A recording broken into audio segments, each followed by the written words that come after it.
Зачем мне считаться шпаной и бандитом? Не лучше ль податься мне в антисемиты? На их стороне хоть и нету законов, поддержка и энтузиазм миллионов. На их стороне хоть и нету законов, поддержка и энтузиазм миллионов.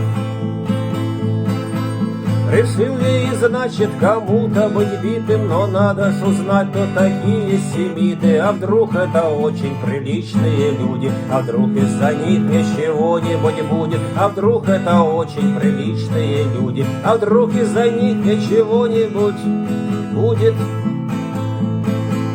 Но друг и учитель, алкаш в Бакалее, сказал, что семиты простые евреи. Да это ж такое везение, братцы, теперь я спокоен, чего мне бояться? Да это ж такое везение, братцы, теперь я спокоен, чего мне бояться?